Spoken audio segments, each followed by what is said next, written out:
ॐ सहना भवतु सहनौ भुनक्तु सह वीर्यङ्करवावहै तेजस्विनावधीतमस्तु मा विद्विषावहै। ॐ शान्ति शान्ति शान्तिः। हरिः ओम।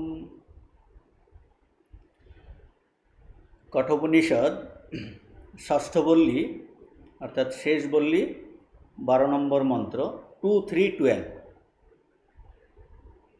नैव वाचा न मनसा प्राप्तुं शक्यो न चक्षुषा अस्तीति ब्रुवुतन्यत्र कथं तदुपलभ्यते।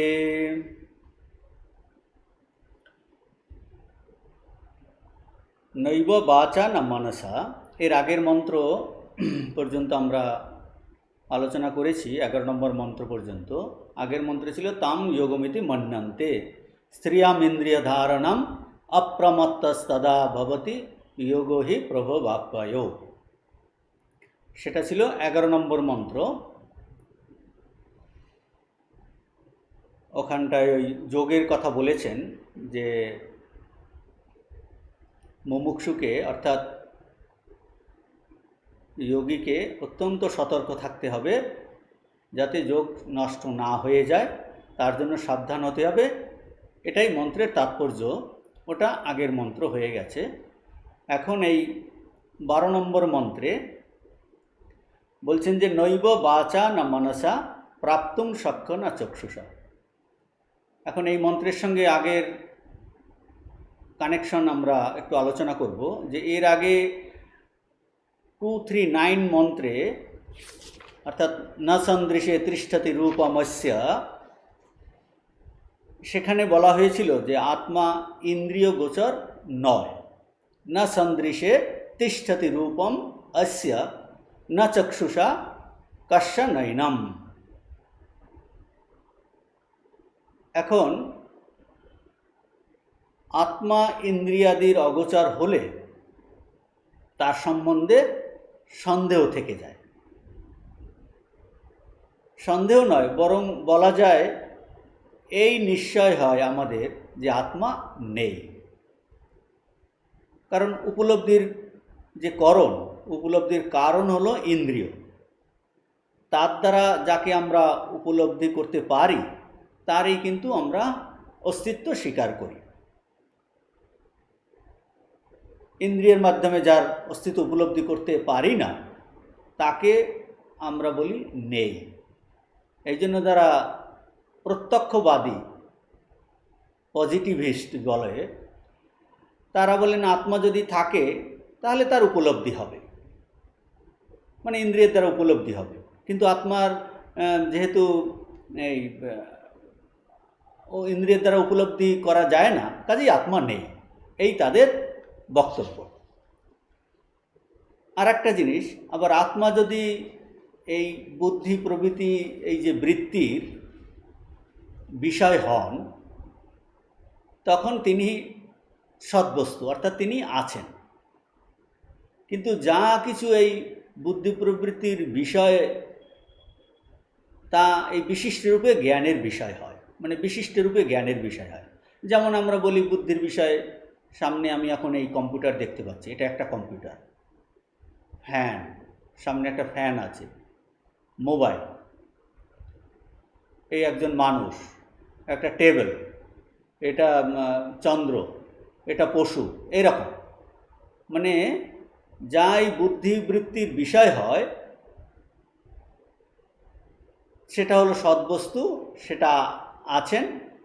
কিন্তু যা এই বুদ্ধি প্রবৃত্তির বিষয় ता विशिष्ट रूपे ज्ञानेर विषय विशिष्ट रूपे माने एक एक आलादा आलादा भावे आमरा जानछि। एखन एइभावे ब्रह्म यदि बुद्धि प्रवृत्तिर विषय होतेन ताहलेई सेई ब्रह्म एई रूप इत्यादि रूपे विशेष भावे ज्ञात होतेन। किन्तु अथच बला हयेछे जे ब्रह्म के विशेष भावे जाना जाए ना।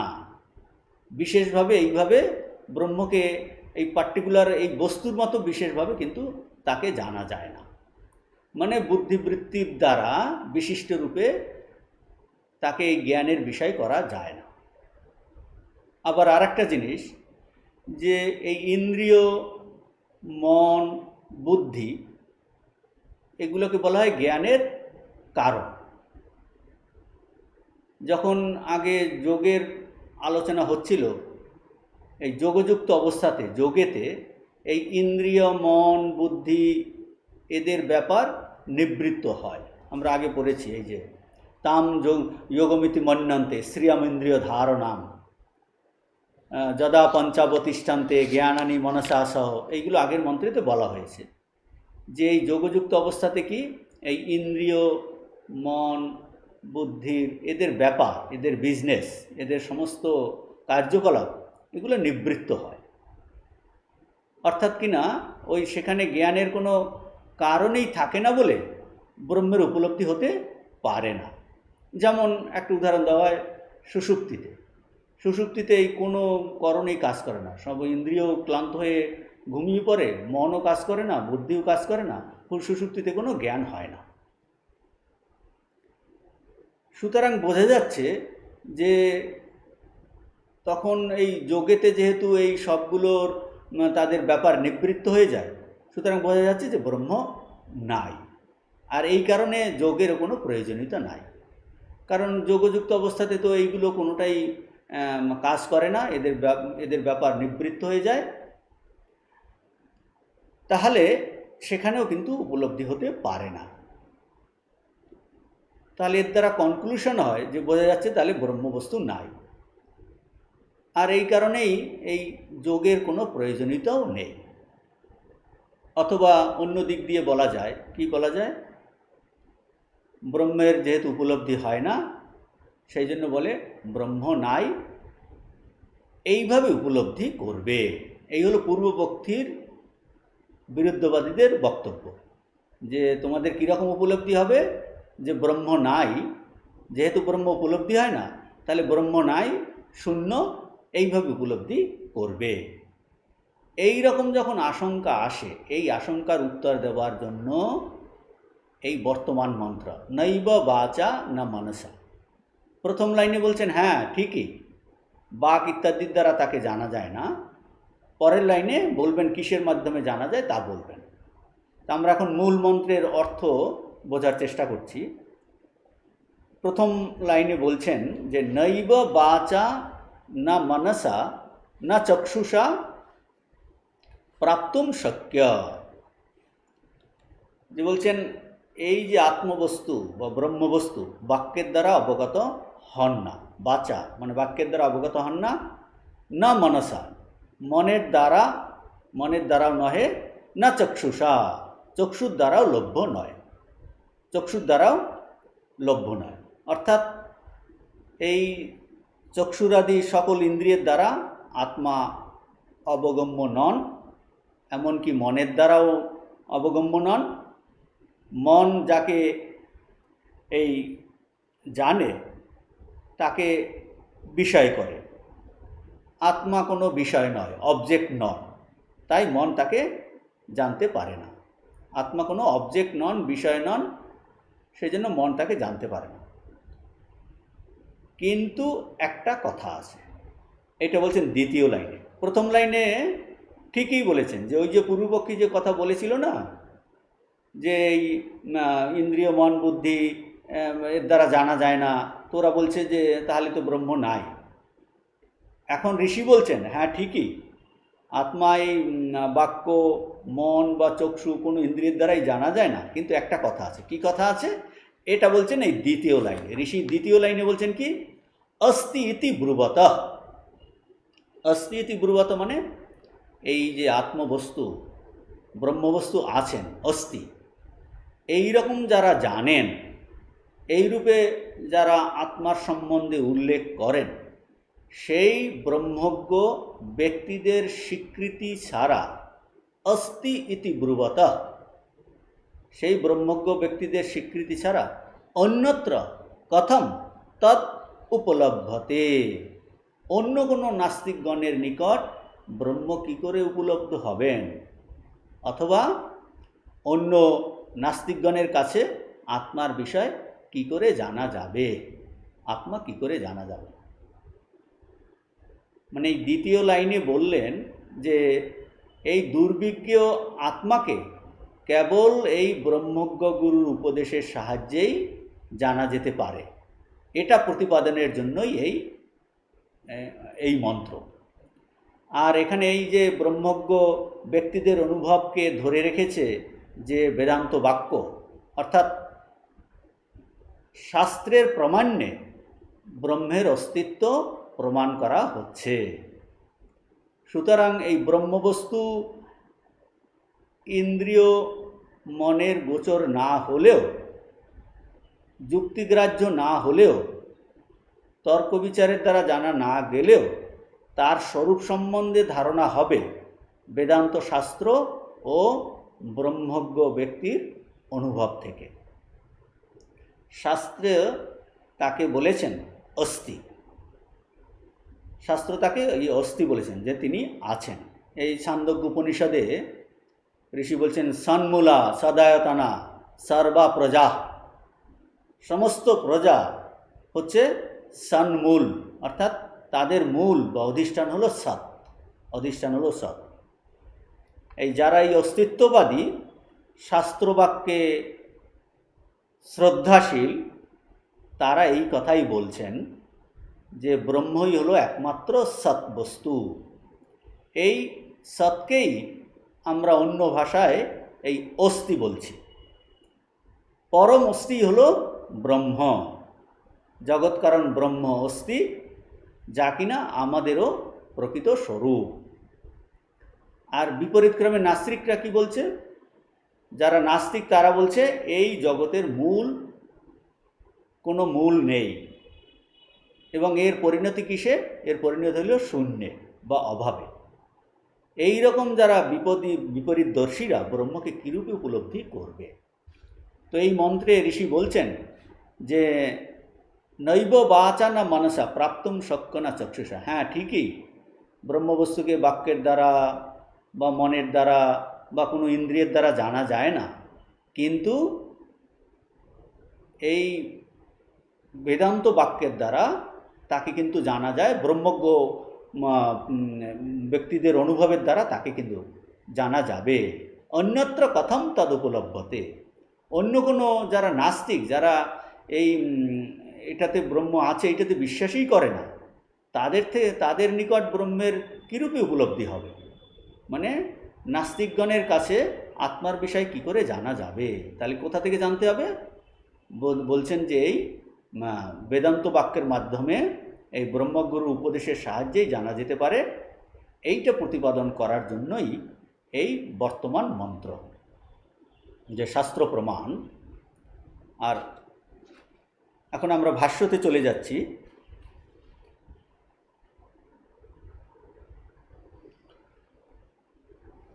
ভাষ্যতে বলছেন, প্রথমে ইন্ট্রোডাকশন, একটা প্যারাগ্রাফ। আমাদের 137 পৃষ্ঠা যে বই আমরা ফলো করছি, কঠোপনিষদ, এই স্বামী যুষ্টানন্দ, 137 পৃষ্ঠাতে এই 2-3-12 মন্ত্রের ভাষ্য। বুদ্ধাদি চেষ্টা বিষয়ম চেদ ব্রহ্ম ইদম তৎ ইতি বিশেষত গৃহ্যেত বুদ্ধ্যাদি উপরমে চ গ্রহণ কারণ অভাবাৎ অনুপলভ্যমানম নাস্তেব ব্রহ্ম। এর সাধারণ অর্থ কি? বলছেন বুদ্ধাদি চেষ্টা বিষয়ম চেদ ব্রহ্ম, ব্রহ্ম যদি বুদ্ধি প্রবৃত্তি অন্তঃকরণ বৃত্তির বিষয় হতেন, তাহলে ইহা সেই ব্রহ্ম ইদম তৎ এইরূপ বিশেষভাবে গ্রহণ করা যেতে পারত, বা বিশেষভাবে তিনি জ্ঞাত হতেন। ইদম তৎ ইতি বিশেষত গৃহ্যেত, ইহা সেই ব্রহ্ম এইরূপ বিশেষভাবে গ্রহণ করা যেতে পারত।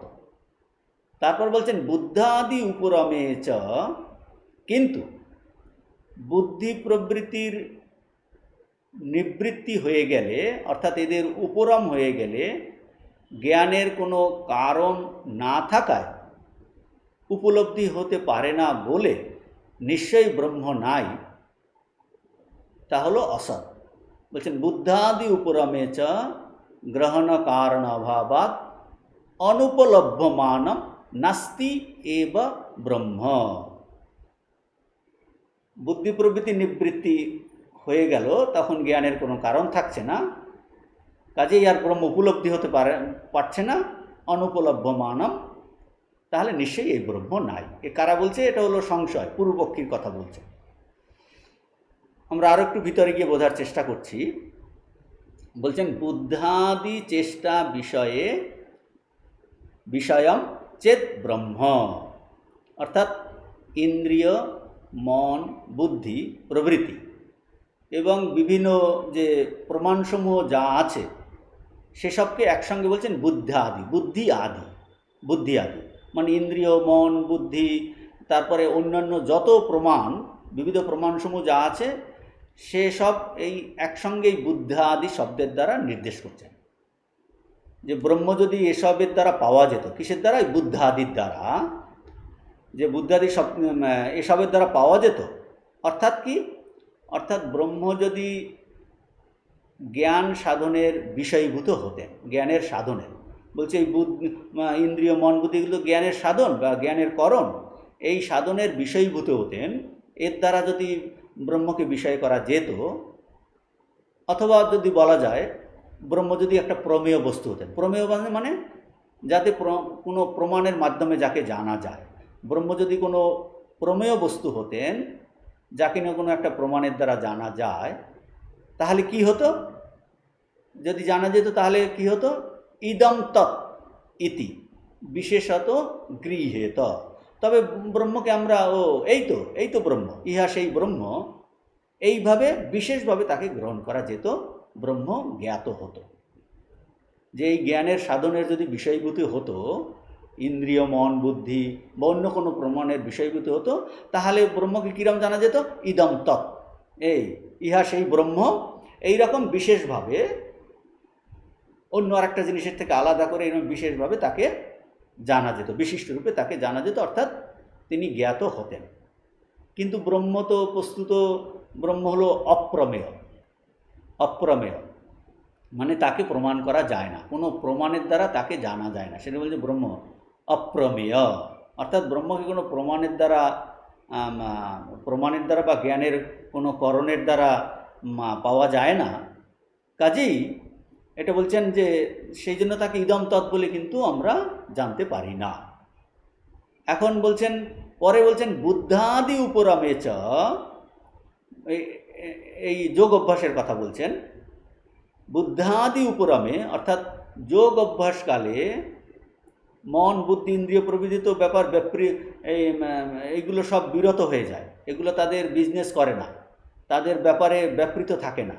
ওই যে তাম যোগমিতি মন্যন্তে যদা পঞ্চাবতিষ্ঠান্তে জ্ঞানানি মনসা সহ, বলছেন এই যোগ অভ্যাসকালে মন, বুদ্ধি প্রভৃতি তাদের ব্যাপারে ব্যাপৃত হয় না, তাদের উপরম হয়। বুদ্ধাদি উপরমে চ, তাদের উপরম হয়, অর্থাৎ এই প্রমাণসমূহ তখন কাজ করে না, মন, বুদ্ধি, ইন্দ্রিয়গুলো প্রমাণসমূহ কাজ করে না। কাজেই কাজ না করলে কি হবে? গ্রহণ কারণ অভাবাৎ, অর্থাৎ জ্ঞানের সব কারণের অভাব হচ্ছে, গ্রহণ কারণ অভাবাৎ, মানে যোগের সময় তো ওইগুলো তো কোনো কাজ করছে না, সেই জন্য বলছে গ্রহণ কারণ অভাবাৎ, জ্ঞানের সব এই কারণের অভাব হয়, জ্ঞান লাভের কোনো আর উপায় বা মিনস বর্তমান থাকে না। কখন থাকে না? ওই যোগের সময়তে, কারণ এগুলো তো তাদের এই ব্যাপার করছে না, বিজনেস করছে না। কাজেই যোগের সময়তে এই জ্ঞান লাভের উপায়গুলো থাকে না, ফলে কি অনুপলভ্যমানম নাস্তি এব ব্রহ্ম। বলছে তাহলে তো এই অনুপলভ্যমানম মানে উপলব্ধির বিষয় কিছু হয় না, উপলব্ধির বিষয় কিছু হয় না, কারণ ওই ইন্দ্রিয়, মন, বুদ্ধি তো নিবৃত্ত হয়ে যায়। কাজেই অনুপলব্ধ মানম, উপলব্ধির বিষয় কিছু হয় না, জ্ঞানের কারণ না থাকাতে কিছু উপলব্ধি হতে পারে না। তাহলে কি উপলব্ধি হবে? নাস্তি এব ব্রহ্ম। তখন কি হবে? বলছে তাহলে কি দাঁড়ালো? বলছে জ্ঞানের কারণ দ্বারা ব্রহ্মকে বিষয় করা যায় না, আর জ্ঞানের কারণ এই বুদ্ধাদির চেষ্টা যখন উপরম হলো তখনও কিছু উপলব্ধি হয় না। ফলে কি? নাস্তি এব ব্রহ্ম, ব্রহ্ম নাস্তি এব, ব্রহ্ম নেই। এটা কাদের বক্তব্য? এই পূর্বপক্ষী বলছেন তোমরা যে বলছো যে একমাত্র ব্রহ্মবস্তুই আছে, সেই হলো জগতের মূল, এটসেট্রা এটসেট্রা, তোমাদের বর্ণনা অনুযায়ী এরকম ব্রহ্ম কিন্তু নাই, অনস্তি, অসৎ, এরকম ব্রহ্ম হতে পারে না। এইটা হলো পূর্বপক্ষীর বক্তব্য যে বুদ্ধাদি চেষ্টা বিষয়াম চেত ব্রহ্ম ইদম তৎ ইতি বিশেষত গৃহীত বুদ্ধাদি উপরমে চ গ্রহণ কারণাভাবাৎ অনুপলব্ধমানম নাস্তি এব ব্রহ্ম। এই পূর্বপক্ষীর এই জিনিসটাই শঙ্করাচার্য আরও ব্যাখ্যা করছেন।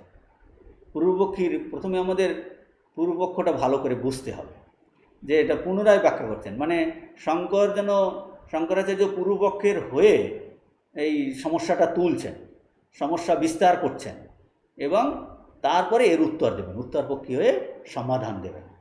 ওই পূর্বপক্ষীর জিনিসটাই আরও পুনরায় ব্যাখ্যা করছেন পরের অংশতে। যদ হি করণগোচরম তৎ अस्ति इति प्रसिद्धं लोके विपरीतंच असद इति अतश्च अनर्थको योगः। अनर्थक যোগ। এখন বলছেন যদ হি করণগোচরম, বলছেন যেটা, কেননা লোকের প্রসিদ্ধি আছে। কি প্রসিদ্ধি আছে? লোকে কিরম প্রসিদ্ধি আছে? যা জ্ঞানের করণের গোচর, যধি করণ গোচরম, যা কিন্তু জ্ঞানের করণের গোচর। করণ কি কি? ওই ইন্দ্রিয় মন বুদ্ধি করণের গোচর, যা কিছু ইন্দ্রিয় জ্ঞানের করণের গোচর, তাই সৎ। যধি করণ গোচরম তৎ অস্তি, বলছে সেইটাই আছে, তৎসৎ অর্থাৎ আছে। এর যা বিপরীত, বিপরীতঞ্চ অসদিতি, এর যা বিপরীত অর্থাৎ যা করণের বিষয় হয় না তা কি? তা হলো অসৎ। বিপরীতঞ্চ অসৎ ইতি, তাহলে এর যা বিপরীত, মানে করণের গোচরের বিপরীত, তা কিন্তু অসৎ নাই। কাজেই এই কারণে যোগ সাধন অনর্থক, বিফল।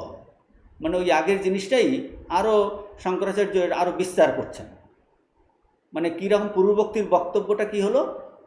পূর্বপক্ষী বলছেন যে সাধারণ নিয়ম হলো একটা বস্তু আছে কি করে আমরা জানি? যেমন আমার সামনে এই কম্পিউটার আছে, ক্যামেরা আছে, এই টেবিলে এই বই আছে, আমরা এইগুলো আছে কি দ্বারা জানি? বলছে আমরা এই চক্ষু ইন্দ্রিয়ের দ্বারা দেখি, স্পর্শের দ্বারা অনুভব করছি, মানে প্রমাণের দ্বারা এর অস্তিত্ব সম্বন্ধে জ্ঞান হয়। চক্ষু ইন্দ্রিয় এটা হলো প্রমাণের দ্বারা এই বস্তুগুলোর অস্তিত্বের জ্ঞান হয়। এখন যদি কেউ বলে, আমরা একটা ইমাজিনারি জিনিস আমরা আলোচনা করছি, যেমন এখন যদি কেউ বলে যে এই কম্পিউটারের উপর এখানে একটা সিংহ বসে গর্জন করছে, তখন আমি বলবো না না, এখানে কোনো সিংহ টিংহ নেই। কারণ কি? কেননা এটা ইন্দ্রিয় প্রত্যক্ষ বা অন্য কোনো অনুমান বা উপমান বা অর্থাবর্তী, এটা কোনো প্রমাণের দ্বারা কম্পিউটারের উপরে কিন্তু কোনো এই সিংহকে জানা যাচ্ছে না। অতএব এই সিংহটা কি? কোনো প্রমাণের অগোচর। অতএব বলবো এখানে কোনো সিংহ নাই, আর কোনো সিংহ গর্জন করছে না। যদি এই প্রমাণের গোচরত্ব হলো কোনো কিছুর অস্তিত্বের প্রমাণ, এই যে চক্ষু ইন্দ্রিয় বা অন্য কোনো ইন্দ্রিয়ের দ্বারা যদি গোচর হয়, তাহলে বলবো হ্যাঁ আছে। বলছে না, এখানে কোনো সিংহ নাই। এই প্রমাণ গোচরত্ব হলো কোনো কিছুর অস্তিত্বের প্রমাণ।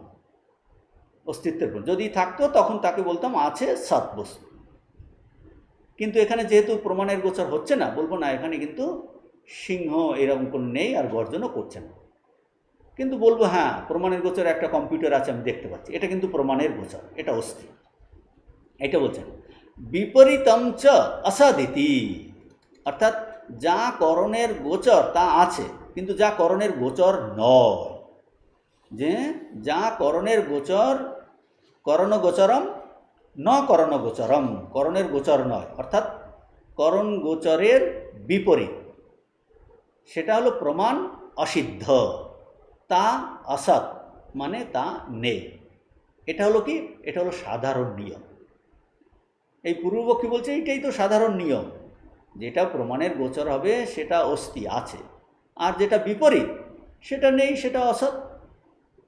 এখন এই সাধারণ নিয়মকে আমরা প্রয়োগ করতে চাই কিসের ক্ষেত্রে? ব্রহ্মের ক্ষেত্রে। বলছে এই সাধারণ নিয়মকে প্রয়োগ করা যায় ব্রহ্মের ক্ষেত্রে। ব্রহ্ম নাস্তি, ব্রহ্ম অসৎ, কেননা কোনো প্রমাণ নেই। বিপরীত এই বিরুদ্ধবাদীরা বলছে যে ব্রহ্ম নাস্তি বা ব্রহ্ম অসৎ, কেননা কোনো প্রমাণ নেই, অর্থাৎ কোনো প্রমাণ গোচর নয়। যেমন আমরা বললাম যে কম্পিউটারের উপরে কোনো সিংহ নাই, কারণ এটা প্রমাণের গোচর নয়। সেই রকম বলবো ব্রহ্মও নাই, কারণ এটা কোনো প্রমাণের গোচর নয়। তুমি মন বুদ্ধি ইন্দ্রিয় কোনোটার দ্বারাই তুমি এটাকে প্রমাণ করতে পারো না, জ্ঞানের বিষয় করতে পারবো না, তাহলে বলো ব্রহ্ম নাই। এই বলছেন যে এটা কোনো প্রমাণের গোচর নয়।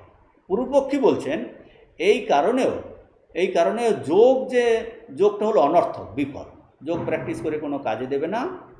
যোগেতে কি হয়, এই মন ইন্দ্রিয় বুদ্ধি এগুলো সব ব্যাপাররহিত অবস্থাতে থাকে, অতএব জ্ঞানের কারণেই থাকে না বলে ব্রহ্মের উপলব্ধি হতে পারে না।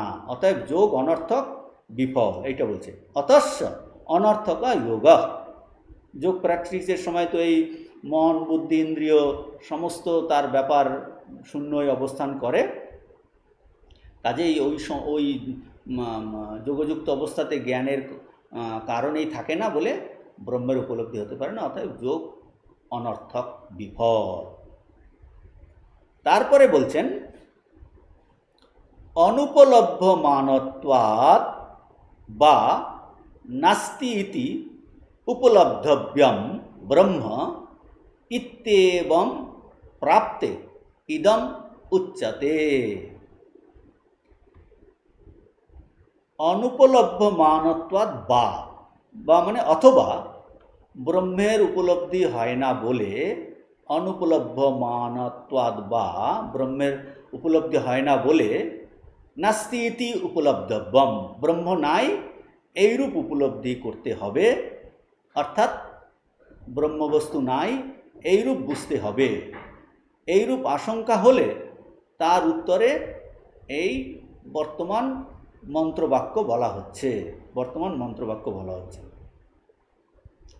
ব্রহ্মের এইরূপ আশঙ্কা হলে তার উত্তরে এই মন্ত্রবাক্য বলা হচ্ছে। কোনটা? এই নৈব বাচা বা মনসা।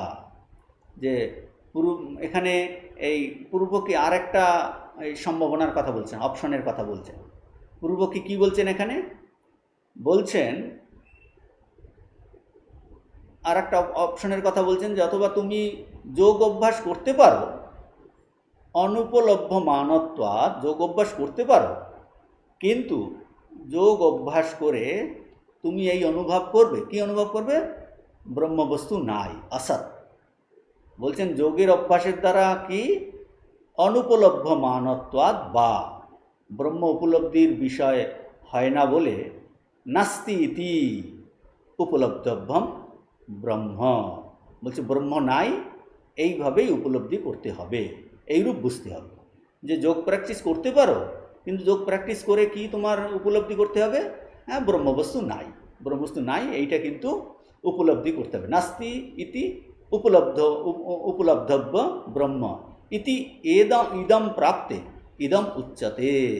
বলছে এইরকম যখন অবস্থা হয়, এইরকম যখন আশঙ্কা হয়, এই আশঙ্কা হলে তার উত্তরে ঋষি বর্তমান এই মন্ত্র বলছেন। মানে এতক্ষণ পর্যন্ত এই ভূমিকা করলেন, ইন্ট্রোডাকশান। যে এই বিরুদ্ধবাদী বা বিরুদ্ধবাদীদের মতটা তুলে সেটা ব্যাখ্যা করে সে তার উত্তরে ইতি এবং প্রাপ্তে ইদম উচ্চতে, যে এইরকম যখন আশঙ্কা হয় যে ব্রহ্ম নাই, এইরূপ যখন আশঙ্কা হয় তখন তার উত্তরে বর্তমান মন্ত্রবাক্য বলা হচ্ছে, বর্তমান মন্ত্রবাক্য বলা হচ্ছে। হ্যাঁ, মানে এই যে আসলে এই মাধ্যমিক শূন্যবাদী বৌদ্ধরা বলেন ব্রহ্ম হলো শূন্য, ইতি এবং প্রাপ্তে ইদম উচ্চতে, অর্থাৎ কিনা যে কোনো এই অধ্যাত্ম পিপাসুর ক্ষেত্রে এইরকম ভগবান নাই, ব্রহ্মবস্তু নাই, আত্মা নাই, কোনো সাধকের এরকম যখন আশঙ্কার কথা এই মনে উদয় হয় তার উত্তর দেওয়ার জন্য বলছেন এই বর্তমান মন্ত্র। শঙ্করাচার্য শুরু করছেন সত্যম, এই সত্যম যে বলছেন যে এই যে মন্ত্রতে বলা হলো যে সত্যম মানে হ্যাঁ সত্য বটে। সত্য বটে কি? একে বলে অর্ধ অঙ্গীকার।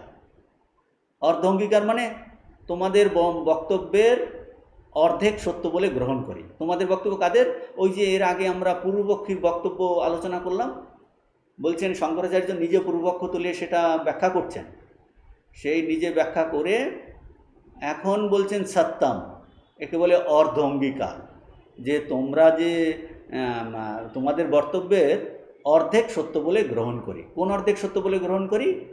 যে হ্যাঁ ব্রহ্মবস্তু ইন্দ্রিয়, মন, বুদ্ধি প্রভৃতি প্রমাণের দ্বারা পাওয়া যায় না, এই অংশ আমরা গ্রহণ করি। মানে সাধারণ যে পুরুষের পৌরুষেয় প্রমাণ দ্বারা ব্রহ্ম প্রাপ্ত নন। এটা মূল মন্ত্রের প্রথম লাইনে বলছেন নৈব বাচা না মনসা প্রাপ্তুম শক্য না চক্ষুষা। বলছেন সত্যম, যে তোমাদের যে বক্তব্য তার অর্ধেক সত্য, যে ব্রহ্মবস্তু হ্যাঁ ঠিকই বলেছ, ব্রহ্মবস্তু ইন্দ্রিয়, মন, বুদ্ধি ইত্যাদি প্রমাণের দ্বারা পাওয়া যায় না, এই অংশ আমরা গ্রহণ করি। সাধারণ পৌরুষীয় প্রমাণের দ্বারা ব্রহ্ম প্রাপ্ত নয়। কিন্তু তোমরা তোমাদের মত অনুযায়ী তোমরা যে বলছো ব্রহ্ম শূন্য, ব্রহ্ম অসৎ বা ব্রহ্ম নাই, এটা কিন্তু ঠিক নয়, কারণ ব্রহ্ম শূন্য নয়। এর উত্তর হিসাবে এই দুটো মন্ত্র বলবেন, এই যে বর্তমান মন্ত্র এবং তার পরের মন্ত্র নৈব বাচা না মনসা। এটাকে এখানটায় শঙ্করাচার্য এই কথা বলবেন যে এই মন্ত্রের প্রথম লাইনে উপনিষদ বলছেন হ্যাঁ ব্রহ্ম এই প্রত্যক্ষ অনুমান ইত্যাদি বা যে কোনো বৈজ্ঞানিক প্রমাণের দ্বারা পাওয়া যায় না, কিন্তু ব্রহ্মবস্তু তো আছে, কেননা বেদান্ত শাস্ত্র প্রমাণের দ্বারা ব্রহ্মকে জানা যায়। সুতরাং তুমি বলতে পারো না, এরকম যেন উত্তরপক্ষী পূর্বপক্ষীকে বলতে পারো না যে ব্রহ্ম হলো সমস্ত প্রমাণের অগোচর। বরং বলা যেতে পারে যে আমাদের এই সাধারণ পৌরুষীয় প্রমাণের অগোচর, মানে শাস্ত্র প্রমাণ দ্বারা তাকে কিন্তু জানা যায়। ব্রহ্মজ্ঞ পুরুষরা বলেন যে হ্যাঁ ব্রহ্মবস্তু আছেন, আমি তাকে উপলব্ধি করেছি। শ্রুতি হলো এই অনুভব সম্পন্ন ঋষিদের কিন্তু রেকর্ড। শ্রুতি হলো বেদান্ত বাক্য, হলো এই ঋষিদের কিন্তু অনুভব সম্পন্ন ঋষিদের রেকর্ড। আর একটা হলো এই শঙ্করাচার্য তার এই ভাষ্যে আর একটা প্রমাণের উল্লেখ করেন, সেটা ডিটেইলস এখানে আলোচনা করবেন, যে এই শাস্ত্র প্রমাণ ছাড়াও ব্রহ্মের অস্তিত্ব এই শাস্ত্র সমস্থিত, শাস্ত্র অনুকূল এই যুক্তির দ্বারাও বোধগম্য হয়। শাস্ত্রসম্মত যুক্তির দ্বারাও ব্রহ্ম যে আছে তা প্রমাণিত হয়। অতএব শ্রুতি এবং শ্রুতি অনুকূল যুক্তির দ্বারা ব্রহ্মের অস্তিত্ব প্রমাণিত। সুতরাং আমাদের মত হলো কি ব্রহ্ম আছেন, আর যা কিনা আমাদের স্বরূপ, এখন সেইটা এখানটায় শঙ্করাচার্য এই মূল মন্ত্রে এখন ভাষ্য করছেন। সত্যম নৈব বাচা না মনসা না চক্ষুষা না অন্যৈ অপি ইন্দ্রিয়ৈ প্রাপ্তুম শক্যতে ইত্যর্থ। বলছেন হ্যাঁ সত্যই বাগিন্দ্রিয়ের দ্বারা, মনের দ্বারা, চক্ষুর দ্বারা, অন্য ইন্দ্রিয়ের দ্বারাও আত্মাকে পাওয়া যায় না। বা জানা সম্ভব নয়। এটা কিন্তু ঠিক, সত্যম, এটা কিন্তু ঠিক। এই মানে পূর্বপক্ষীর আশঙ্কার উত্তরে বলছেন, তোমরা যে বলছো ব্রহ্ম যদি থাকতো তাহলে তিনি ইন্দ্রিয় মন বুদ্ধির দ্বারা বিশেষভাবে উপলব্ধি হতেন, কিন্তু ইন্দ্রিয় মন বুদ্ধির দ্বারা এই ব্রহ্মের বিশেষভাবে উপলব্ধি হয় না, কাজেই ব্রহ্ম নাই। কিন্তু ইন্দ্রিয় মন বুদ্ধির দ্বারা বিশেষভাবে উপলব্ধি হয় না, এটা ঠিক কথা। কারণ ঋষি নিজেই বলছেন যে কারণ বাগিন্দ্রিয়ের দ্বারা, মনের দ্বারা, চক্ষুর দ্বারা এই ব্রহ্মবস্তুকে উপলব্ধি করা যায় না। আর এখানে এই মন্ত্রেতে এই বাগিন্দ্রিয়, বাকের কথা বলেছেন। বাগিন্দ্রিয়টা হলো সমস্ত কর্মেন্দ্রিয়ের উপলক্ষণ, মানে বাগিন্দ্রিয়ের দ্বারা সমস্ত কর্মেন্দ্রিয়কে বুঝতে হবে। আর চক্ষু জ্ঞানেন্দ্রিয় এবং মন এই অন্তঃকরণের সমস্ত অন্তঃকরণ অন্তরিন্দ্রিয়ের কিন্তু এই উপলক্ষণ বুঝতে হবে। সুতরাং এই ব্রহ্মবস্তুকে বা আত্মাকে জ্ঞানেন্দ্রিয়, কর্মেন্দ্রিয় ও অন্তঃকরণ দ্বারা উপলব্ধি করা যায় না। এই জ্ঞানেন্দ্রিয়, কর্মেন্দ্রিয় বা মানে মন দ্বারা, এই যুক্তির দ্বারা, মন বুদ্ধির যুক্তির দ্বারা, শুধু যুক্তির দ্বারা, কেবল যুক্তির দ্বারা কিন্তু তাকে জানা যায় না। এই জন্য ভাষ্যকার কি বলছেন, না অন্যই অপি ইন্দ্রিয়ই প্রাপ্তুম শক্যতে, এই কথা বলছেন যে অন্য কোনো ইন্দ্রিয়ের দ্বারাও তাকে কিন্তু পাওয়া যায় না, জানা যায় না। মানে সংক্ষেপে বলতে গেলে এরম বলা যায় যে একমাত্র বেদের প্রমাণ ছাড়া, বেদান্ত বাক্যের প্রমাণ ছাড়া অন্য কোনো প্রমাণের দ্বারা এই প্রত্যক্ষ, অনুমান, উপমান, অর্থাবর্তী, অনুপলব্ধি বা আমাদের লৌকিক পুরুষের লৌকিক শব্দ এইগুলোর দ্বারা ব্রহ্মকে পাওয়া যায় না। কিন্তু তা সত্ত্বেও ব্রহ্মবস্তু আছেন বলে আমরা স্বীকার করি, কেননা এই বেদান্ত শাস্ত্র বলছেন শ্রুতি অনুকূল যুক্তির দ্বারাও তা কিন্তু জানা যায়। তথাপি সর্ববিশেষরহিতোপি জগতমূলম ইতি অবগতত্বাৎ अस्ति एव कार्य प्रविलापनस्य अस्तित्वनिष्ठत्वात्। বলছেন এরপরের ভাষ্য, এরপরের অংশের ভাষ্যতে আছে তথাপি সর্ববিশেষরহিতোপি জগত মূলম ইতি অবগতত্বাৎ अस्ति एव कार्य प्रविलापनस्य अस्तित्वनिष्ठत्वात्। এর কি সাধারণ অর্থ? বলছেন তথাপি সর্বপ্রকার বিশেষ ধর্মশূন্য হলেও জগতের মূল কারণরূপে তাকে কিন্তু জানা যায়। মানে কোথা থেকে জানা যায়? শ্রুতিবাক্য থেকে জানা যায় বলে তিনি কিন্তু আছেন। সর্ববিশেষরহিতোপি জগতমূলম, জগতের মূল কারণরূপে, অবগতত্বাৎ, কারণরূপেই একে জানা যায়, সেই জন্য তিনি আছেন। কার্যকে বিনষ্ট করলে কার্য প্রবিলাপনস্য অস্তিত্বনিষ্ঠত্বাৎ, কার্যকে বিনষ্ট করে দিলে তা কিন্তু সদ্বস্তুতে অর্থাৎ কারণে পর্যবসিত হয়। এখন এইটাকে আমরা বোঝার চেষ্টা করব।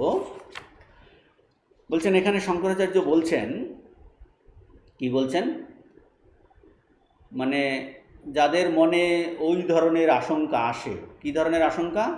যে ব্রহ্মবস্তু নাই, ব্রহ্ম অসৎ বা ব্রহ্ম শূন্য, এই রকম আশঙ্কার উৎপন্ন হয়, এই তাদের জন্য এবং সাধারণভাবে সমস্ত সাধকদের জন্য বলছেন তথাপি, মানে ওই রকম আশঙ্কা হলেও ব্রহ্ম আছেন বলে স্বীকার করতে হবে।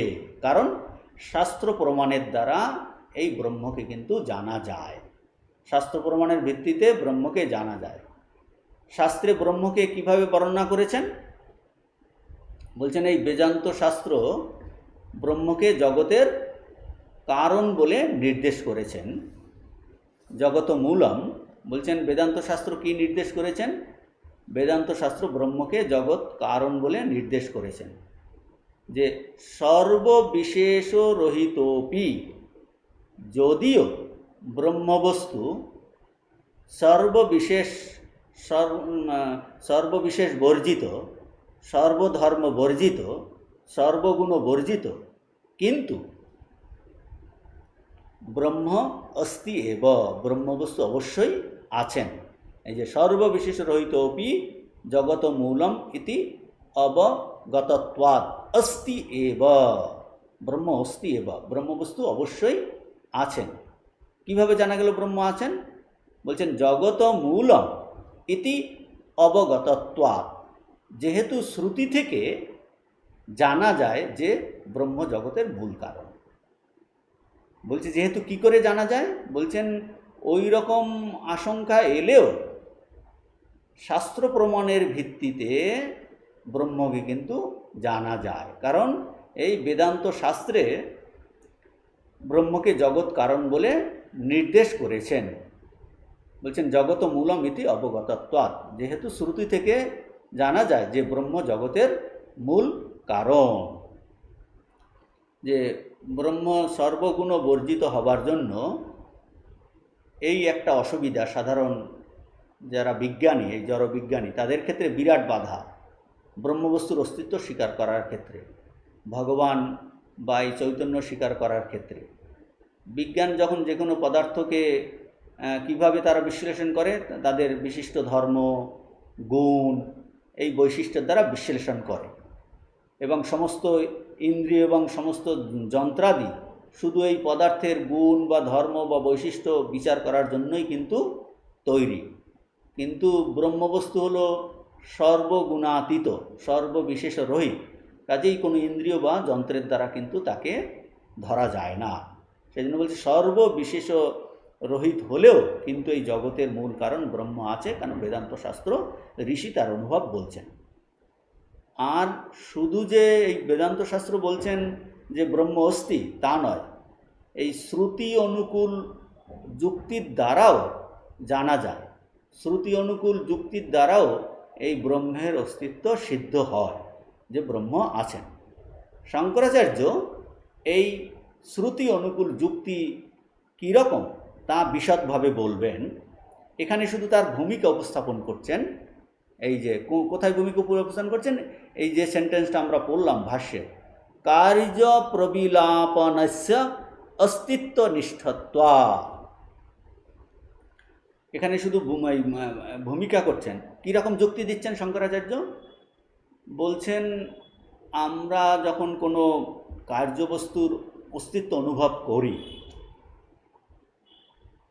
তখন তার কোনো নিশ্চয়ই কারণ অবশ্যই থাকবে, আর ওই কারণ অস্তিত্বমূলক হবে। কার্যের অস্তিত্ব আছে মানেই কারণের অস্তিত্ব অবশ্যই আছে। কারণের অবস্থা, যে কোনো একটা কার্যবস্তু দেখছি, একটি কার্যবস্তুর অস্তিত্ব আছে অথচ তার কারণের অস্তিত্ব নেই, তা কখনো হতে পারে না। তার হতে পারে না, মানে কার্য দেখছি তার মানে তার কারণ আছে। এই একটা টেবিল দেখছি তার মানে এর কারণ মূল বলছে কাঠ দিয়ে তৈরি হয়েছে। কার্যের অস্তিত্ব আছে কিন্তু কারণের অস্তিত্ব নাই, সেটা হতে পারে না। এই জিনিসটা শঙ্করাচার্য দু ধরনের যুক্তির দ্বারা ব্যাখ্যা করছেন। দু ধরনের যুক্তির দ্বারা ব্যাখ্যা করছেন। এটা অনেকের জানা আছে, শঙ্করাচার্য এটাকে সেখানে প্রয়োগ করছেন ওই যুক্তির ধারাটা। শঙ্করাচার্য কি বলছেন? কার্য প্রবিলাপনস্য অস্তিত্ব নিষ্ঠত্বা, কোনো কার্যবস্তু নষ্ট হলে বা বিনাশ হলে কি হয়, যেমন একটা ঘর একটা কার্যবস্তু, এই টেবিল একটা কার্যবস্তু, তার যদি বিনাশ হয় তাহলে আমরা ঘর থেকে কী পাবো, কয়েক টুকরা খোলামকুচি এইগুলো পেলাম। তাহলে ঘটের দুটি অংশ, একটা হলো একটা ঘট, তার নাম আর রূপ আছে, আর অন্যদিকে হলো তার অস্তিত্ব, তার অস্তিত্ব। এখন ঘটটি যদি ভেঙে যায়, ভেঙে কয়েক টুকরা খোলামকুচি পাওয়া গেল, তাহলে এই ঘটের অস্তিত্ব এখন খোলামকুচিতে ওই যত টুকরো হলো তাতে যেন অপসারিত হলো, ট্রান্সফার্ড হলো, রূপান্তরিত হলো। মানে তার নাম রূপটা হারিয়ে গেল, কিন্তু ওই অস্তিত্ব, যে ঘটের যে অস্তিত্ব, সেটা ট্রান্সফার হলো, মানে অস্তিত্বটা থেকে যাচ্ছে, অস্তিত্ব কিন্তু নষ্ট হচ্ছে না। ঘট যে নাম রূপে দেখছিলাম সেটাকে ভেঙে আমরা কয়েক টুকরা খোলামকুচি পেলাম, তাহলে কি নামরূপ হারিয়ে গেল, কিন্তু তার অস্তিত্ব কোথায় ট্রান্সফার হলো? ওই খোলামকুচিতে। এখন আবার ওই খোলামকুচিগুলো, টুকরোগুলোকে যদি ভাঙা হয়, তাহলে আমরা কী পাবো? মাটির গুঁড়ো আছে। তাহলে ঘট নষ্ট হলো, নষ্ট হয়ে যায়, খোলামকুচি হলো, খোলামকুচি সেটাকে আরও যদি ভেঙে ফেলি তখন সেটা হবে গুঁড়ো, মাটির গুঁড়ো। মানে তার অস্তিত্ব কোথায় থাকছে? এই কারণে পর্যবসিত হলো। যে কার্যবস্তুটা নষ্ট হয়ে গেল, নষ্ট হয়ে গেল মানে তার অস্তিত্ব কিন্তু কার্যতে ট্রান্সফার হয়ে গেল, বলছে তাতে রূপান্তরিত হয়ে গেল। অতএব এই ঘট হলো কার্যবস্তু বিনাশ করলে তার কারণ কি? মাটি, মাটির গুঁড়োতে তার অস্তিত্ব ট্রান্সফার হলো।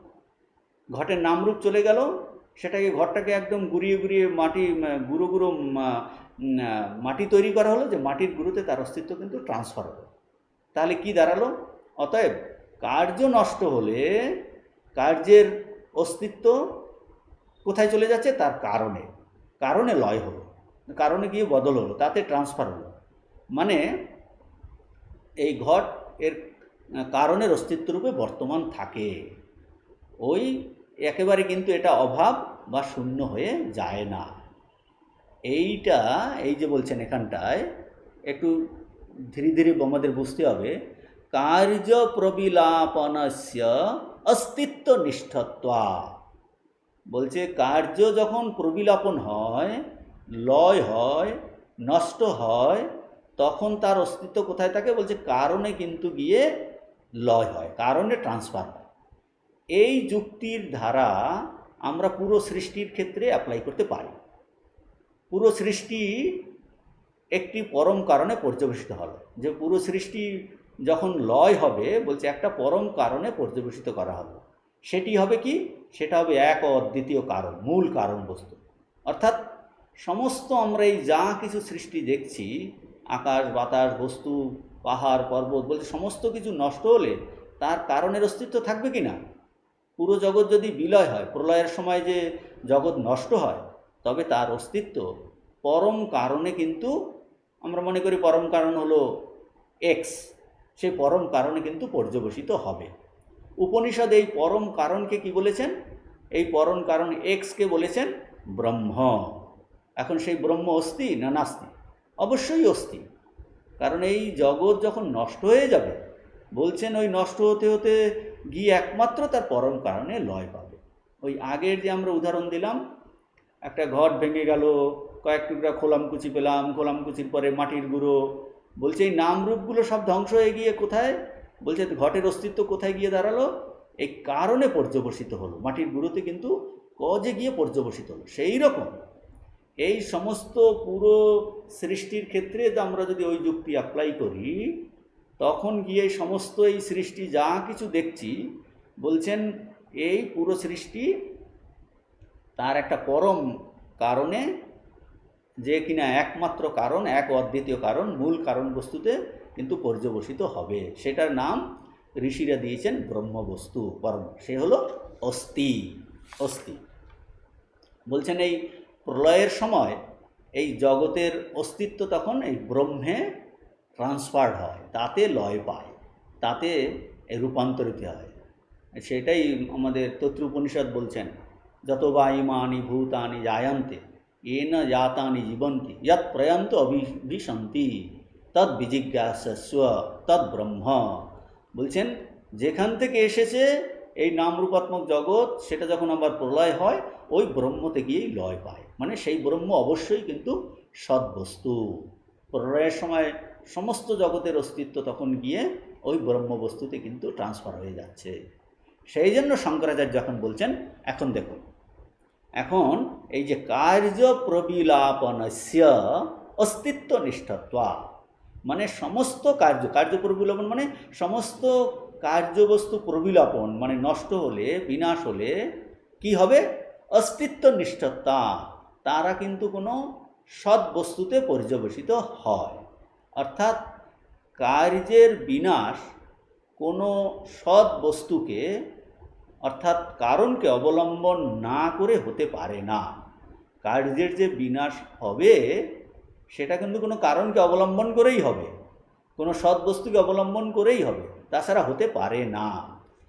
যেমন এই বিজ্ঞানের ক্ষেত্রেও বলছে যে matter is indestructible, matter cannot be destroy.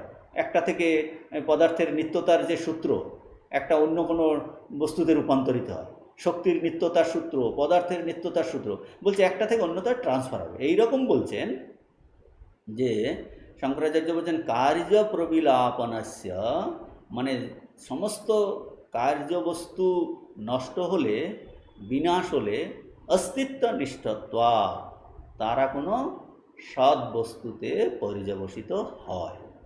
অর্থাৎ কার্যের বিনাশ কোনো সৎ বস্তুকে অর্থাৎ কারণকে অবলম্বন না করে হতে পারে না। এই জিনিসটা শঙ্করাচার্য আমাদের অভিজ্ঞতা অনুভব থেকে আরও ব্যাখ্যা করছেন। এখানে জাস্ট ইন্ট্রোডাকশন করলেন, শঙ্করাচার্য আরও ব্যাখ্যা করছেন, এই পরে আরও এইটাকে আমাদের ভালো করে বোঝাচ্ছেন। কি বোঝাচ্ছেন? তথা হি ইদম কার্যম সূক্ষ্ম তারতম্য পারম্পরিজেন অনুগম্যমানম সদ্বুদ্ধি নিষ্ঠাম এব অবগময়তি। কি এর অর্থ? তথা হি বলছেন এইরূপ দেখাও যায়। কি দেখা যায়? কোনো একটা কার্যবস্তু বা এই জন্য বস্তু উত্তর সূক্ষ্মতা প্রাপ্ত হতে হতে পরিশেষে ইহা ওই সৎ রূপেই অবস্থান করে, এইরূপ প্রতীতি অর্থাৎ সদ্বুদ্ধি সমুৎপন্ন হয়ে থাকে। আরও সহজ করে যদি বলা যায় যে সূক্ষ্ম তারতম্য পরম্পরাক্রমে চিন্তা করলে শেষে এই সদ্বুদ্ধিরূপ অর্থাৎ অস্তিত্ব বুদ্ধিরূপ শেষ সীমাকে বোধ করিয়ে দেয়। আমরা একটু গভীরে গিয়ে বোঝার চেষ্টা করছি, শুধু সাধারণ অর্থ থেকে এর তাৎপর্য বোঝা যাবে না। শঙ্করাচার্য বলছেন কি, ওই যে আগের জিনিসটাই তিনি আরও ব্যাখ্যা করছেন, পুনরায় ব্যাখ্যা করছেন, যে কার্য প্রবিলাপনস্য অস্তিত্ব নিষ্ঠত্বা, সেটাকে আরও ব্যাখ্যা করছেন শঙ্করাচার্য। তথা হি মানে ওই আগের প্রসঙ্গ আরও বিস্তার করছেন। কি প্রসঙ্গ চলছিল? প্রসঙ্গ চলছিল যে জগৎ কারণ ব্রহ্ম অস্তি, যা কিনা শাস্ত্র থেকে জানা যায়, এবং শুধু শাস্ত্র থেকে নয়, শ্রুতি অনুকূল যুক্তি বিচারের দ্বারাও সিদ্ধ হয় ব্রহ্মবস্তু আছেন। শঙ্করাচার্য দেখাচ্ছেন কিভাবে এই শ্রুতি অনুকূল যুক্তির দ্বারা ব্রহ্ম অস্তি তা প্রমাণিত হয়, তা সিদ্ধ হয়।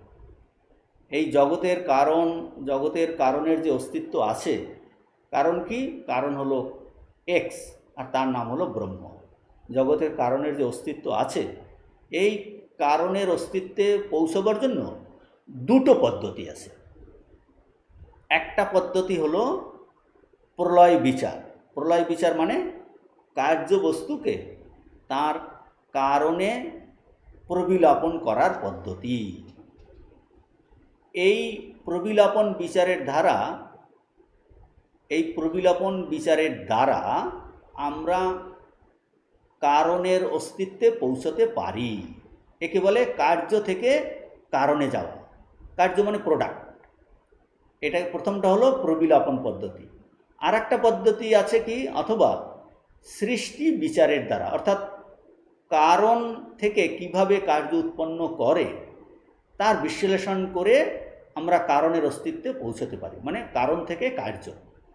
এই দুটো পদ্ধতির কথা শঙ্করাচার্য বলবেন, যে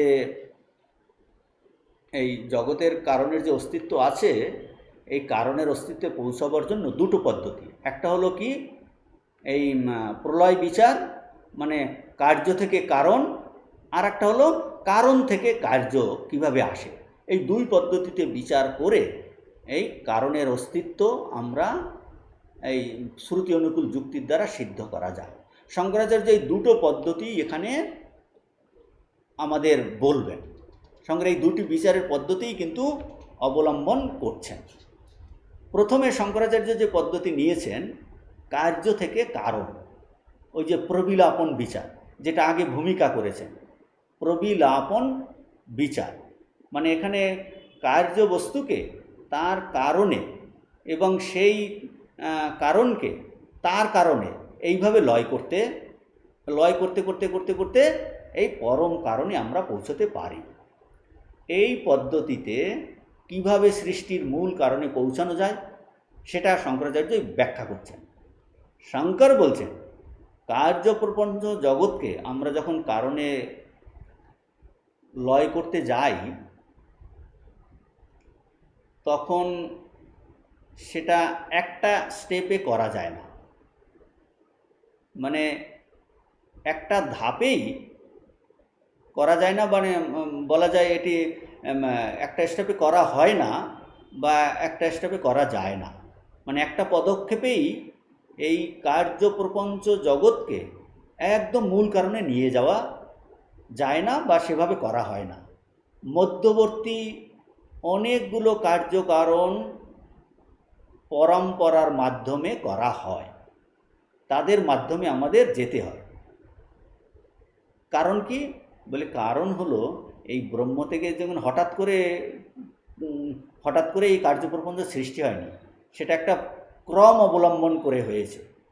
তৈত্রীয় উপনিষদে ঋষি বলছেন, তস্মাৎ বা তস্মাৎ আত্মনা আকাশ সম্ভূতঃ, আকাশাৎ বায়ু, এইভাবে বলছে, বায়ু থেকে অগ্নি, অগ্নি থেকে আপ, অপ থেকে পৃথিবী, পৃথিবী থেকে ঔষধয়, ঔষধি থেকে অন্নম, অন্ন থেকে পুরুষ, পুরুষ হলো এই জীব শরীর। এই যে এখন এই শরীর প্রবৃত্তিকে, এখন যদি আমরা এই শরীর আমরা দেখছি, এটা হলো কার্য। এই শরীর প্রবৃত্তিকে আমরা এখন কোথায় নিয়ে যেতে চাইছি? কারণে, ব্রহ্মবস্তুতে। এই লয় করতে হলে কিন্তু তা একটা স্টেপে করলে হয় না, তা কিন্তু এই অনেকগুলো স্টেজে করা হয়, বিপরীত ক্রমে করতে হবে। মানে শরীরকে লয় করতে হবে যে কোথা থেকে, অন্ন থেকে এসেছে, অন্ন আবার কোথা থেকে, ঔষধি থেকে, ঔষধিকে কোথা থেকে এলো, পৃথিবী, পৃথিবী আবার এসছে জল থেকে, জল আবার অগ্নি থেকে, মানে এগুলো মধ্যবর্তী সব কারণ। অগ্নি আবার কোথা থেকে, বায়ু থেকে, বায়ু আবার কোথা থেকে এসছে, আকাশ, আকাশকে তখন এই ব্রহ্মতে পরম কারণে লয় করা হয়। এগুলো সব মধ্যবর্তী কারণ। আমরা পুরুষকে তাহলে কোথায় নিয়ে গেলাম? ব্রহ্মে লয় করলাম, কিন্তু মধ্যবর্তী অনেকগুলো কারণ, অন্ন, ঔষধি, পৃথিবী, জল, অগ্নি, বায়ু, আকাশ, এইগুলো হলো মধ্যবর্তী কারণ। এগুলো স্টেপ বাই স্টেপ করে করে করে করে ধীরে ধীরে এই কার্যবস্তুকে এই কারণে পরম কারণে লয় করা হয়। সুতরাং এই কার্য প্রপঞ্চকে কারণে লয় করার সময় মধ্যবর্তী অনেক কারণে লয় করতে হয়, একটা স্টেপে কিন্তু এটা করা যায় না। প্রপঞ্চকে এই ব্রহ্মে লয় করতে হলে মধ্যবর্তী অনেকগুলো স্তরের কারণে তাকে লয় করতে হয়। কার্যকে এভাবে মধ্যবর্তী কোনো কারণে লয়, বা এটাকে বলা হয় প্রবিলাপন করা হয়, তো তখন তার কি হয়? বলছে নামরূপ কিন্তু চলে যাচ্ছে, তা পরিবর্তিত হয়ে যাচ্ছে, কিন্তু অস্তিত্ব থেকে যায়। কার্যের অস্তিত্ব কারণে কিন্তু ট্রান্সফার হচ্ছে, কারণে কিন্তু বদল হচ্ছে, অর্থাৎ কারণের অস্তিত্ব জ্ঞান থাকবেই। একে কি বলছেন? একে বলছেন সদ্বুদ্ধি নিষ্ঠা, মানে অস্তিত্ব জ্ঞান কিন্তু কখনো চলে যায় না, অস্তিত্ব জ্ঞান কিন্তু সর্বদা থাকে। শুধু মধ্যবর্তী কারণ 1 থেকে মধ্যবর্তী কারণ 2, 2 থেকে মধ্যবর্তী কারণ 3, এইভাবে রূপান্তরিত হয়। যেমন আমরা বলছি পুরুষ অস্থি, আমরা বলছি হ্যাঁ আমি আছি, তারপর কি সে কোথা থেকে এসেছে? অন্ন থেকে, অন্নমস্তি, তারপর কি ঔষধি অস্থি, তারপর কি পৃথিবী অস্থি। এইভাবে করতে করতে করতে করতে বলছে এই নামরূপ পরিবর্তিত হয়ে হয়ে যাচ্ছে, কিন্তু অস্থি অস্থি এই কিন্তু এই অস্তিত্ব জ্ঞান একটা কারণ থেকে অন্য কারণে ট্রান্সফার হয়ে যাচ্ছে।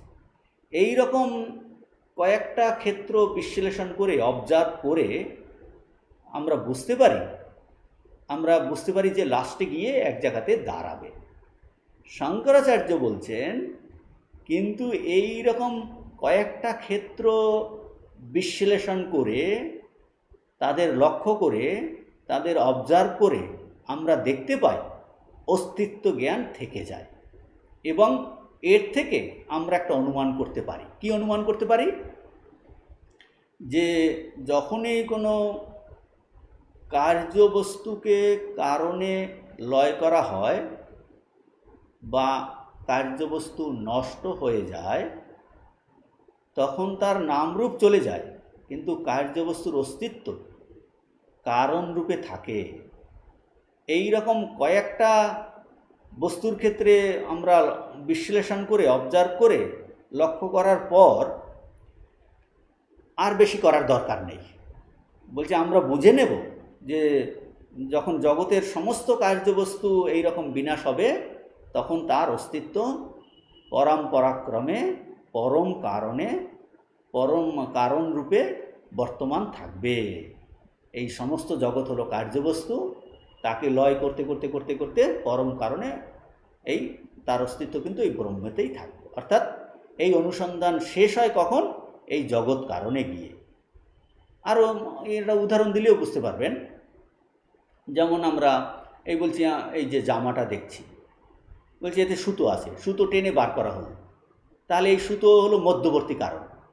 মধ্যবর্তী কারণ হলো এখন আমরা একটা জামা দেখছি, এর সেলাই খুলে সুতো টেনে বার করা হলো, তাহলে সুতো অস্থি, সুতো ইজনেস, সুতো অস্থি। এখন সুতো আবার কি দিয়ে? তুলো দিয়ে তৈরি, তাহলে সেটা হলো মধ্যবর্তী কারণ, তার মানে তুলো অস্থি। মানে এরকম অস্তিত্ব জ্ঞান কিন্তু থেকে যায়। জামাটার এই নামরূপ চেঞ্জ হয়ে যাচ্ছে, কিন্তু অস্তিত্ব জ্ঞান থেকে যাচ্ছে। আমরা একটা বই, এই সামনে বই দেখতে পাচ্ছি, বইয়ে অনেকগুলো পৃষ্ঠা আছে। বলছে পৃষ্ঠা কি দিয়ে তৈরি? এইটা যখন অনেকগুলো পৃষ্ঠা, তার মানে বইটাকে আলাদা আলাদা পৃষ্ঠা অস্থি। তারপর পৃষ্ঠাগুলো যখন তৈরি হয়েছে, এইরকম ফ্যাক্টরিতে কাগজ তৈরি হয়েছে, সেটা কিন্তু ওই মণ্ড তৈরি হয়েছিল, অনেকগুলো জিনিস মিলে একটা মণ্ড তৈরি হয়েছিল, মণ্ড অস্থি। তারপর সেটা আগে কী ছিল? আমরা ধরি বাঁশ গাছ থেকে বলছে কাগজ হয়েছে, তাহলে বাঁশ অস্থি। বলছে বাঁশ আবার কী থেকে? হাইড্রোকার্বন। বলছে এইরকম কার্যবস্তু আমরা দেখতে পাচ্ছি একটা বই, কিন্তু এর কারণে বইয়ের পাতার আগে একটা মণ্ড, তার আগে বাঁশ। বলছে এইরকম করে করে এই অস্তিত্ব জ্ঞান কিন্তু থাকবেই। জামার ক্ষেত্রে সুতো, তুলো, বলছে এইরকম করে করে করে করে বলছে অস্তিত্ব জ্ঞান সবসময় ওই কারণে কিন্তু লয় পায়। এখন আমরা এই শঙ্করাচার্যের ভাষ্য আমরা সহজে বুঝতে পারবো এই উদাহরণের সাহায্যে, যে শঙ্করাচার্য বলছেন এখানটায় যে তথাহি ইদম কার্যম, বলছেন এই যে এই কার্য যে কারণে লয় করছে তার বিশদ ব্যাখ্যা করছে। তথাহি ইদম কার্যম মানে এই যে কার্য জগৎ, এই যে বিশাল জগৎ যা কিনা কার্যবস্তু, সূক্ষ্ম তারতম্য পারম্পর্যেন অনুগম্য মানম, অর্থাৎ সূক্ষ্ম তারতম্য পরম্পরাক্রমে একটা মধ্যবর্তী সূক্ষ্ম কারণ থেকে অন্য আর একটা মধ্যবর্তী সূক্ষ্মতর কারণে উত্তর সূক্ষ্মতা প্রাপ্ত হতে হতে সূক্ষ্ম তারতম্য পারম্পর্যেন, সূক্ষ্মতা প্রাপ্ত হতে হতে অর্থাৎ সূক্ষ্মতারূপে অস্তিত্বের অনুমান হয়। মানে কীরকম? উত্তরোত্তর সূক্ষ্ম হয়ে যাচ্ছে। যেমন কীরকম? আমরা জানি পৃথিবীতে 5টা গুণ আছে, কিন্তু জলেতে 4টে গুণ আছে, সেই জন্য জল তার থেকে আরও সূক্ষ্মতর। জলের থেকে অগ্নিতে 3টা গুণ, মানে যার যত বেশি গুণ সে তত স্থূলতর হয়ে যাচ্ছে, আর যত যত যত গুণ কম তত কিন্তু সূক্ষ্ম। তাহলে পৃথিবীতে 5টা গুণ, ওই যে শব্দ স্পর্শ রূপ রস গন্ধ, বলছে পৃথিবীতে 5টা গুণ আছে, সব থেকে স্থূল পৃথিবী। জলেতে 4টা গুণ আছে, অগ্নিতে এই 3টে গুণ আছে, সে আরও সূক্ষ্মতর। বায়ুতে এই 2টো গুণ আছে, আর আকাশে একটা গুণ, মানে শুধু শব্দ গুণ। সেই জন্য আকাশ কি হলো? আকাশ হলো সব থেকে সূক্ষ্মতম। তো আমাদের এই বিশ্লেষণে এবং তার দ্বারা প্রাপ্ত অভিজ্ঞতা ফল এক জায়গায় থেমে যায়, মানে আর এগোতে পারে না। তখন আমরা অনুমানের কিন্তু সাহায্য নেই। বলছেন সূক্ষ্ম তারম্য পারম্পর্যেন অনুমানগম্যম, বলছে আমরা তখন অনুমানের সাহায্য নেই, অনুমানের সাহায্য নেই। মানে কি এরকম অনুমান করি কি, ও যদি মধ্যবর্তী কারণসমূহের অস্তিত্ব থাকে তাহলে এই তার কারণ তাহলে পরম কারণের অবশ্যই কিন্তু থাকবে। অতএব পরম কারণের অস্তিত্ব অবশ্যই কিন্তু আছে। যদিও আমরা সেই পরম কারণকে এই সাধারণের মতো অবজার্ভ করতে পারি না, যেমন একটা ঘট ভেঙে গেল, ঘট ভেঙে খোলামকুচি হলো, মাটি এই পর্যন্ত আমরা দেখতে পাই। তারপরে গেলে আমরা যে অনুপরমাণু সেগুলো যেমন দেখতে পাই না, সেটা শঙ্করাচার্য এখানে বলছে যে এই আমরা যেহেতু এই পরের কারণ আরও সূক্ষ্মতর এরকম কিছুটা পর্যন্ত অবজার্ভ করতে পারি, কিন্তু এই পরম কারণ পর্যন্ত অবজার্ভ করতে পারি না। তখন আমরা কি করি? অনুমান করি। যে যদি আমরা এই অবজার্ভ করতে পারি না, লক্ষ্য করতে পারি না, তখন কারণ আমরা অভিজ্ঞতাতে পাই না, কিন্তু অনুমানের দ্বারা প্রতীতি হয় কি পরম কারণের অস্তি আছে। এই জন্য বলছেন সূক্ষ্ম তারতম্য পারম্পর্যেন অনুগম্যমানম। এই অনুগম্যমানম শব্দটা কেন নিয়ে এসছে? কারণ অবজার্ভ করতে আমরা লাস্ট পর্যন্ত আমরা পর্যবেক্ষণ করতে পারি না, সেই জন্য বলছে অনুগম্যমানম। এই যে বিশ্লেষণ করার পদ্ধতি, এই বিচারের ধারাতে কি হয়? আমাদের অবগময়তি, আমাদের কিন্তু জানিয়ে দেয়। কি জানিয়ে দেয়? বোধ করায়। সূক্ষ্ম তারতম্য পারম্পর্যেন অনুগম্যমানম সদ্বুদ্ধিনিষ্ঠাম এবং অবগময়তি। এই যে বিচারের পদ্ধতি, মানে কয়েকটা বিশ্লেষণের পর অভিজ্ঞতার পরে আমরা অনুমান করি। কি অনুমান করি? মানে অনুমানের দ্বারা অনুমান আমাদের কাছে প্রকাশ করে। কি প্রকাশ করে? অনুমানগম্য। অনুমান আমাদের কী করে? সদ্বুদ্ধি নিষ্ঠা। ওই অনুমান আমাদের বোধ করায়, যে আমাদের বোধ করায় অবগময়তি, মানে বোধ করায়। কি বোধ করায়? সদ্বুদ্ধি রূপ, অর্থাৎ অস্তিত্ব জ্ঞান রূপ শেষ সীমাকে বোধ করিয়ে দেয়। ও আমরা কয়েকটা প্রসেস এরকম দেখলাম, যে ঘট ভাঙলে খোলামকুচি, তারপর মাটি, তারপর আরও সূক্ষ্ম করে বলছে লাস্টে গিয়ে কী হবে? সদ্বুদ্ধি নিষ্ঠাম, আইডিয়া অফ এক্সিস্টেন্স, এই অস্তি। সদ্বুদ্ধি অর্থাৎ অস্তিত্ব জ্ঞানরূপ শেষ সীমাকে বোধ করিয়ে দেয়। এইগুলো কিন্তু আমাদের অভিজ্ঞতায় আসে না। সেই জন্য শঙ্করাচার্য বলছেন অনুগম্যমানম সদ্বুদ্ধি নিষ্ঠামে বা অবগময়তি। আমরা এই পর্যন্ত এখানে শেষ করছি, পরের ক্লাস এখান থেকে শুরু করব। একটু সূক্ষ্ম বিচার করছেন, কিন্তু এই তার দ্বারা শ্রুতি অনুকূল যুক্তির দ্বারা শঙ্করাচার্য বোঝাচ্ছেন যে একমাত্র শ্রুতিতে বলেছেন যে ব্রহ্ম হলো মূল কারণ, সেই শ্রুতি অনুকূল যুক্তির দ্বারাও আমরা যদি বিচার বিশ্লেষণ করি, এই কার্য থেকে কিন্তু কার্যের যেমন অস্তিত্ব আছে, কারণের ওই পরম কারণের অস্তিত্ব আছে। কার্যবস্তুটা নষ্ট হয়ে গেলেও সেটা কিন্তু কারণে থেকে যায়, এইটা বলছেন। এই দু ধরনের এই বিচার পদ্ধতির দ্বারা, শ্রুতি অনুকূল যুক্তির দ্বারা শঙ্করাচার্য প্রমাণ করবেন যে ব্রহ্ম অস্তি। এখানে শেষ করছি। ওম শান্তি শান্তি শান্তি। হরি ওম তৎসৎ। শ্রীরামকৃষ্ণার্পণমস্তু।